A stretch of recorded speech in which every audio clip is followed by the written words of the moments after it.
Hi, I'm Dan. And I'm James. And welcome to the Cornwall Property Podcast, where every week we bring you the latest news, hot topics and guidance around the Cornwall property market. Stay tuned to be informed, inspired and to have any of your property related questions answered by trusted local property professionals. Hello. Welcome back. This is Dan. This is James. And this is the Cornwall Property Podcast. This is episode 25. This is our market update episode where we will bring you some topical property-related news, updates generally, either regionally and locally, hopefully, as well as our own picks of the week. So James and I will pick a commercial property and a residential property that's currently on the market that we think could be a good opportunity to bring some housing to the Cornwall market, as we are very aware, and I'm sure you guys are too, there's a real issue here at the moment in Cornwall with the Cornwall housing crisis, where there not being enough homes, properties, and far too many people are needing these homes and properties. So we're just trying to help educate, inspire you guys to get involved and to help bring some of these properties back to the market for locals to take up. Absolutely. And remember, you can get in contact with us by going to our website, which is cornwallpropertypodcast.com. Scroll down to the bottom there. You've got the platform to send us a message that way. If you're on the emails, you can go hello@cornwallpropertypodcast.com. And as many of you do, reach us out on social media. But thank you for all your support and, just reaching out. It's amazing to see how many people down here in Cornwall and further afield are into property. It's great. Definitely, and we have some lovely emails recently too, so thank you for that. And if you haven't done so, please leave us a review or send us a message. We'd love to hear from you. So let's get cracking, James. I have picked one very topical and relevant article, shall I say, and mine is regarding the Queen's speech, or should I say Prince Charles's speech in her absence. So I'm just going to highlight this one really because there's quite a few bits to unpick within the speech. There was quite a lot of reference to property and the property market, planning and things like that. So I just wanted to touch upon a few of those and make our listeners aware and viewers aware of some of the points mentioned. So there were significant references during the speech to strengthening the rights for tenants and ensuring better quality homes and safer homes for people around the country. So great, we're all avid believers, and we were with that. No worries at all. Now, while the speech did not cover the full list of the government plans on rolling the legislative, what they're rolling out with regards to the legislation and the programmes that they've got in mind, it was significant that the Renters Reform Bill, now that's been mentioned by ourselves previously, it was again mentioned. Now, this was initially brought up in the Queen's speech back in 2019, so it's one of the back burning, nothing's really come full blown at us yet. But the predictions are that we're going to be seeing some sort of white paper from the government, probably end of June, end of springtime sort of thing. So, yeah, interesting things going to be coming our way for sure. But the government published some official notes after the speech, will give us a little bit more detail basically on what Charles had written and mentioned. So in the notes, it holds, and they were saying that they're going to hold a commitment to bring this bill of abolishment of no-fault eviction, so that's Section 21. So they do want to abolish this act. So for those that aren't familiar, Section 21 is where a landlord could issue a tenant at no fault of their own. They would have asked them to full notice. They were going to serve notice on the tenant. So James is my tenant. James, you've got nothing wrong. You've done absolutely nothing wrong, but I'd like my property back, please. I would then serve James as Section 21, and that is then James formally having notice to leave at no fault of their own. So what the government are trying to do now is to avoid that from happening, or making it a lot harder for that to be the case. So that is going to be abolished. That Section 21 is going to be abolished. Now, that's in the private rental sector, but this is all going to be set out and laid out a bit more detailed, as we believe, in the white paper, which is due out this year sometime. So again, it's going to be a game changer. I can understand they want to protect renters, but at the same time, I do feel for the landlords as well. It's like, well, unforeseen things happen. I'm aware of a landlord currently who's needing to raise some equity to fund a part of a build on his own property. So he is actually going to serve notice on his tenants because he needs to sell his property.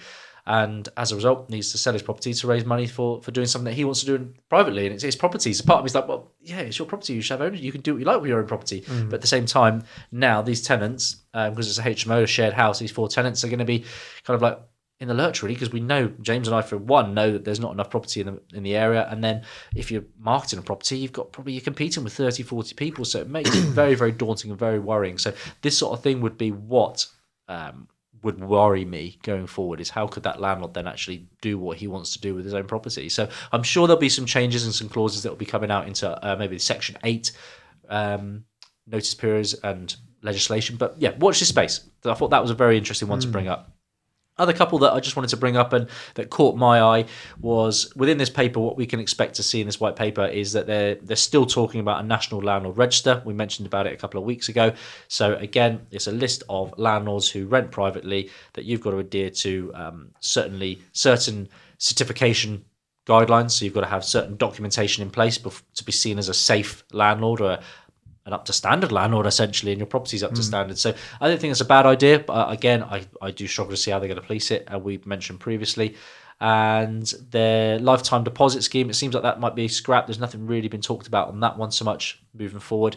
Another thing that was announced that caught my eye was about empty properties. So the article that I've referenced here is on the landlordzone.co.uk. Again, the articles and the links to these articles are all in the show notes, guys. So if you want to have a little read of these in detail, please go onto the show notes on the podcast and you can access all of these. So the ones that caught my eye were about empty properties. So landlords will be forced to rent out empty shops and retail units under new levelling up and regeneration bill.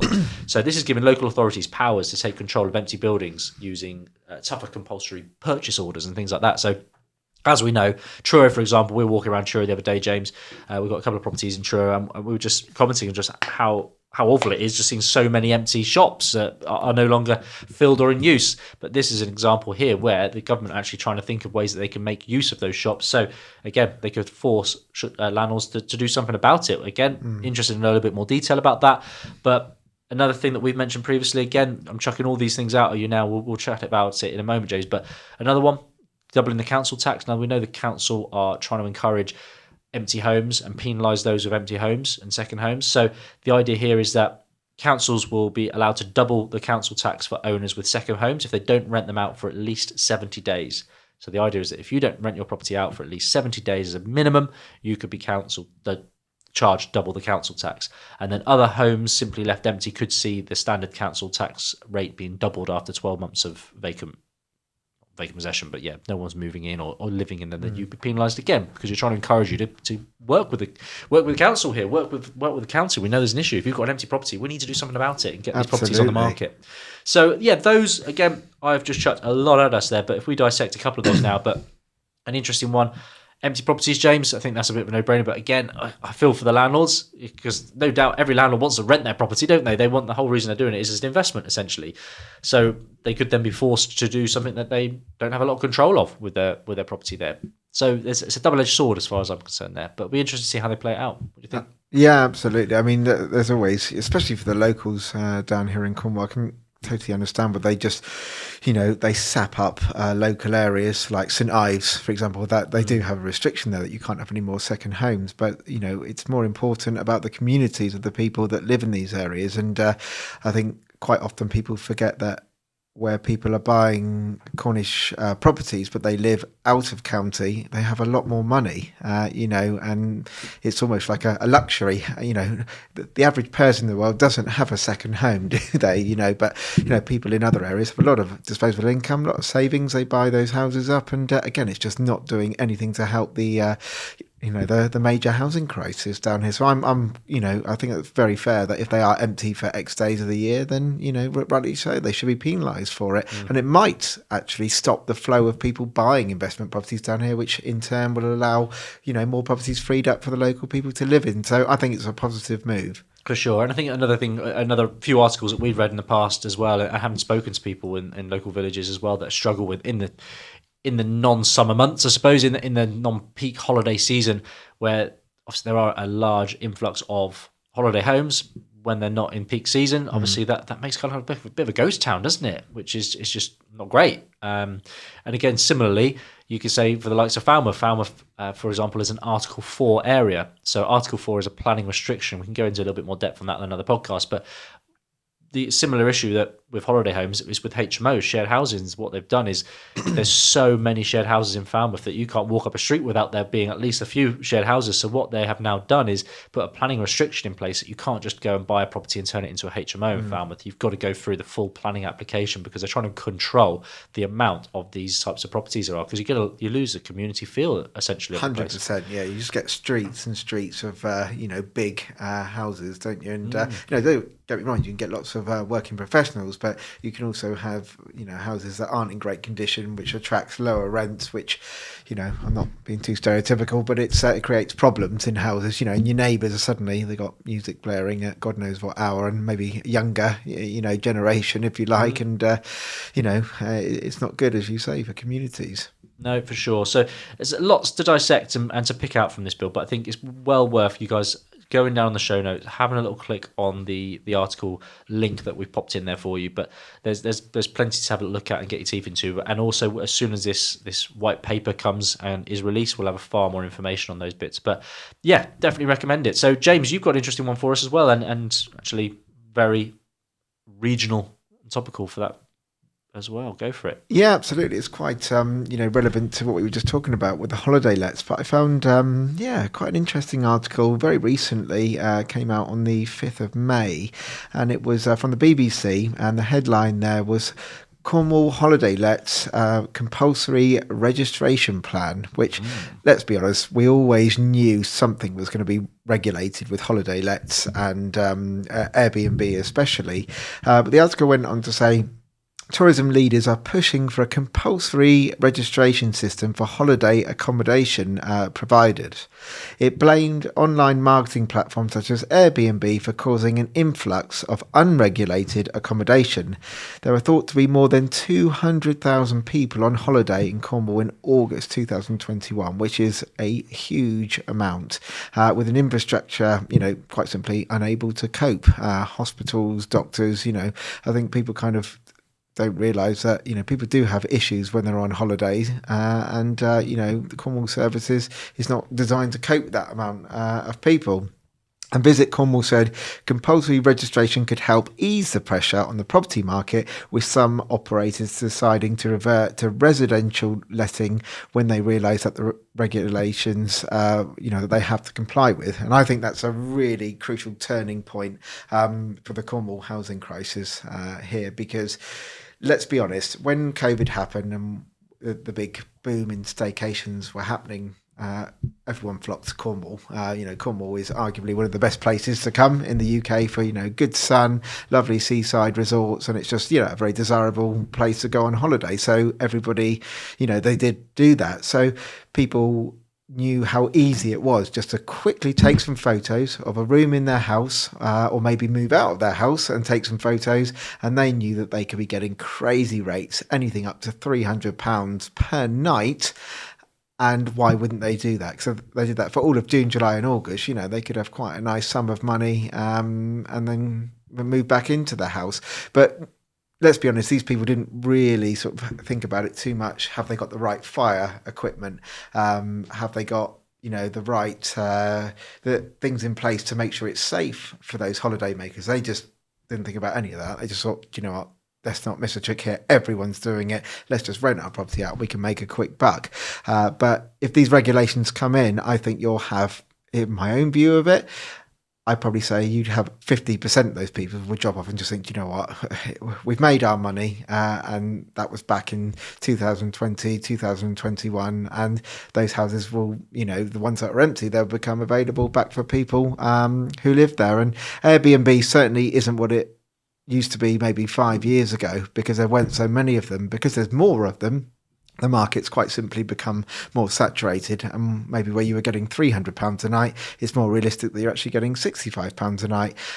Marry that up with the cost of living in terms of energy prices, electric, oil, because many, Cornish homes are on oil boilers. They're thinking, actually it's probably costing me about £30 a day to run the property, especially if you've got hot tubs, all the rest of it. Is it actually worth doing it for that nightly rate, which has been pushed down? So I think it's a really good thing. And, for the safety of the tourists as well, you do come on holiday. People let their guard down, and they need to be safe in these properties, just as they do in a standard sort of, AST setting. So I think the most important thing here is that the Airbnb selection will drop off, and more houses will come back to the, the Cornish market for locals who desperately need it. I mean, what's your sort of view on it, Dan? No, I think it's a good thing. I think it's a good thing, and it comes down to safety, isn't it? And for example, if I was going to book an Airbnb somewhere and I was going to go away with my family, I'm going away with my family. I want it to be safe. The last thing I want to do is take my family to somewhere unsafe. So, no, I think it's a good thing. Again, comes down to logistics. houses policed. I suppose it'll be down to a lot onto Airbnb and maybe like Booking.com and other sort of platforms like that, whereby they've got to, before they can market or list their properties on those platforms, that they've got to prove that they've got all the following documentation in place. Maybe that's the way they have to go about it. But again, it's a great idea. I just hopefully that can be policed and done logistically, I suppose. Yeah, that's it. I mean, to have more than 200,000 people down here on holiday. I mean, I can certainly come back in another episode with the exact figure, but I don't think you're far off 550 to 600,000 people for the whole population of Cornwall. But where you see 200,000 coming in, the hospital Trelisk is only so big and it can only accommodate so many people. So I do remember last year that the NHS down here in Cornwall was massively stretched, not to mention that we were, at the back end of a pandemic as well. So I think it's all thumbs up in the right direction, and, it's going to improve the quality of these holiday lets as well, because people won't just have their, their back room with all the stuff in it. They will be, properly regulated, and, the nasty ones will just not be let out because they won't be compliant. So I think it's really good. Moving on, I found another article here from the Mortgage Strategy. And the headline was Landlords see £100 plus increase in repayments as mortgage rates rise. We certainly know in previous episodes that the base rate has gone up yet again. And now we're looking here at repayments on a typical buy-to-let mortgage have already increased by over £100 this year. And this was actually before the last increase of the base rate. So rates were, on the mortgages were already going up. So it's quite interesting. You have the base rate might go up. You might have the lenders don't react to that because it's only a little bit that it's gone up by a quarter or what have you. But it's now these rises have been happening over the last 6 months. We can actually see the effect of how the lenders are reacting to it.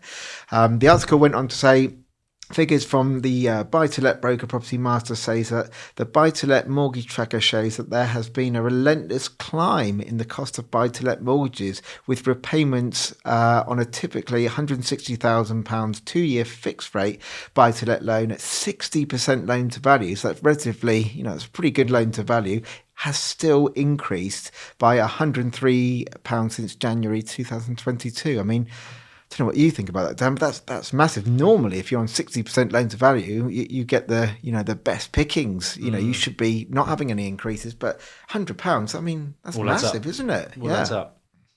Article also goes on to say Stuart, who was writing this article, adds that the buy-to-let mortgage costs may look low from a historical point of view, but he points out that these increases come as landlords face the burden of increased property taxes and regulatory costs. He says now increased borrowing costs are making margins slimmer, still exacerbated by the government removing mortgage interest relief, which has had less impact where the base rate was lower.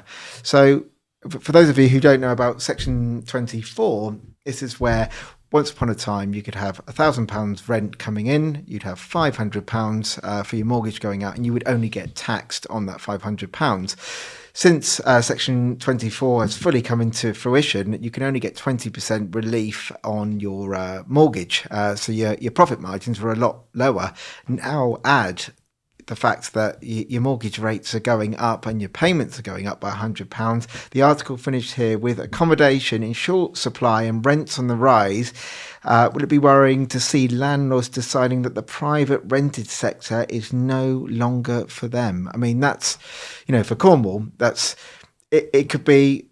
Well, one good point would be that if landlords aren't going to rent their properties out anymore, then maybe they'll sell the property. So you've got the first-time buyers that can come in and buy properties. But for people who we understand, in Cornwall, rightly so, it's difficult to save a deposit. If they can't buy a property, regardless to, what the housing price is, they still need to rent. And if there's less rental, then it's not going to do us any favours. But again, it's all we ever hear at the moment. Cost of living, cost of mortgages, cost of electric, everything's going up. And yeah, it's, again, just something to take into consideration.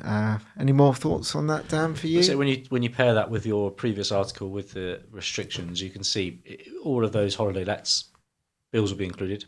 Yeah. They're most likely to be on mortgages as well.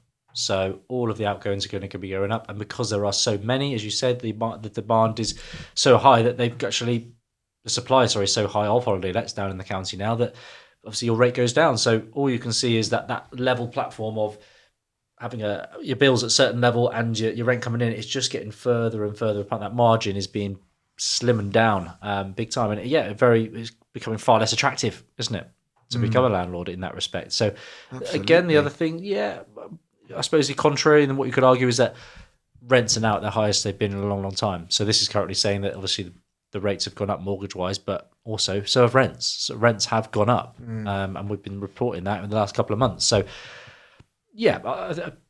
within reason, I think rents are generally going up. I think we said that they've not gone up £100 a month. Obviously, this is kind of insinuating, but they've gone up a good percentage. So, it's not great. There's pros and cons to all of it, and in short, what is it? Fix your terms as best as you possibly can. Know what you're paying month in, month out, and if the numbers stack, brilliant. If they don't, well, you need to reevaluate. Absolutely, and we're not Mystic Megs as we always say here, but I definitely don't think you're going to go between now, May, and the end of the year without seeing another rise.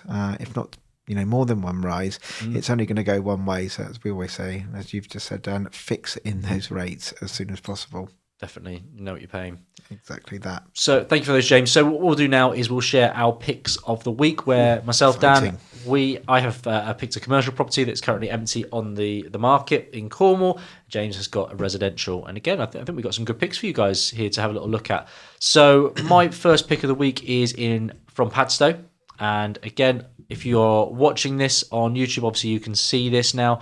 If you are listening to us on your audio devices, then please go in the show notes and you can obviously access the links to these properties and you'll see if they're hopefully still available or not. But my property here, if you can see this now, this is in Padstow, so one of the most sought after areas holiday-wise, destination-wise in Cornwall. Definitely. And this is actually a purpose-built former hostel for young people.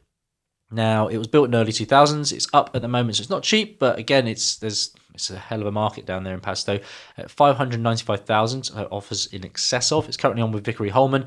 And again, a bit of information, total of 6 ensuite rooms, plus a kitchen, diner and lounge arranged as 2 flats. So a large plot comes with this as well. So it's a purpose-built building. We've got lots of en-suites. It's been used as a hostel. And again, good opportunity there to bring, it's a big old property, to bring a lot of accommodation to the market potentially there.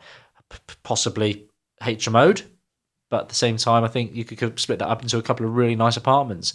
They're, I say, fairly modern, need a nice freshen up and a reconfiguration, and you could be onto a winner there. Yeah, no, it seems like quite a good property actually. Like you say, it's got the space, hasn't it? For sure. Again, what you can't see on here, if I go through some of the photos now, if you're viewing this, you can't see the land that comes with as well. It's it's on a really nice plot, but again, it's a former hostel. It's not very homely at the moment, but you could easily make that really, really smart. Really, really smart. There you go. That last picture there is gives you an idea of the size of the property, which could potentially be extended. So yeah, I like it. Caught my eye. It's empty, which is a big one for me. Is that I'm trying to encourage you guys to get involved with empty properties, to bring them onto the market, as James is too. So yeah, one that caught my eye. So definitely, if you're interested, have a little look. Give the agents a call. Again, not cheap. It's just under 600,000. But what we find is that these types of properties, there are not as much competition. Absolutely, so, yeah, not cheap like you say, but Padstow has shown some very good rises in the last 2 years, and I know that's been due to pandemic, people wanting to move from home. But I think it was in 2021, it was one of the top kind of investment spots in Cornwall. It's definitely in the top 3. That's 100% for sure. And I think you still might see some, rise. Good growth in the next couple of years. Yeah, and the key, what we advise anyone, recommend to anyone, is there area to add value? 100%. There is lots of areas here you could add some value, and the majority of it is already done. So that's one that caught my eye. James, what have you got for us? I've got another one that has got bags of opportunity for value as well. Again, not the cheapest. I normally sort of, try and recce ones between sort of 100, 160,000, fairly affordable. But I found this one because I really do think this has got some real opportunity here and quite a desirable location, which is Nancledra, not far from Penzance, very close there, but quite a sought after location. And this property here is a detached property, like I say, in a very good location, and it is for sale by conditional auction, which is powered by Bamboo Auction. An incredible opportunity to acquire a hidden gem in the highly sought after catchment of Nancledra, Cornwall. The property is in need of full restoration and could be an exciting project for a serious buyer. The property offers 3 bedrooms, living room, kitchen and bathroom, and you've also got some really good grounds that come with the property as well. I mean, I definitely would say that this property isn't for the faint-hearted, but I really think you could have some massive uplift here, and you could be, looking even north of 600,000-700,000, depending on what sort of spec you went to. But it could make a very, very nice family home as well. What's your thoughts on it, Dan? Quite a big restoration, as you can see from the pictures there. I think I want to call the agents. I love it. I think that's right up my street, right up our street. It's beautiful. It's beautiful. It's hideous currently, but you can already see the potential. Look at the size of the plot it comes with. That's a good find. Really like it. Really like it. It's just criminal that these little hidden, tucked away properties are there. But this could, as you say, it could be a stunning family home, and with the land that it comes with as well. Yeah. There's actually a neighbouring property which you can see on the. There's 27 pictures in total on Rightmove. But on the second picture, you kind of see the outlay of the land there in red, which belongs to the property. But if you look to the bottom right-hand corner of that, you can see there's a beautiful house that's been done there. I don't know if that's new build or whether that's renovation there, but you can see what you could be ending up with. But as many people say with property investment, it's location, location, location. But that's got the joys of the countryside, but close to Penzance, not too far away, which has a lot of shops and working opportunity there as well. So yeah, I think I'd be quite interested in that one myself. You can go upstairs, I'll go downstairs. Yeah, that's brilliant. No, I generally really like that place. It looks really, really good, and lots of area to add value. And as you say, there's a good example there. And precedence is, that I think, the key word there. You could put, there's precedence already set that next door has clearly done some lots of work and renovation works, and I suppose access, just trying to work it out on the street view. But yeah, guys, there's one. You can tell I'm interested. I really like looking at it. But if you do like it, Dan, then maybe I can organise a sourcing fee for you or something like that. No, it is very nice. There's bags of opportunity, which is what we always look for in a lot of stuff. So that's on with Bradley's, by the way, guys. Bradley's in Penzance. So again, the links are in the show notes. Have a little look on there.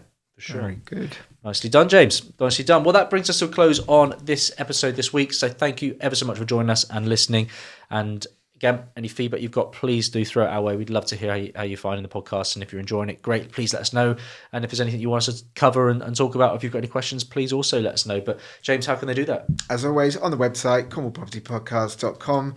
Email hello@cornwallpropertypodcast.com there as well. And as many of you do, go onto our social media platforms. But please do like all the content we put on. Share with family and friends. We really are trying to sort of boost this property community, and of course do anything we can to help the Cornwall housing crisis and get people housed. Brilliant. Excellent stuff. So bye from me.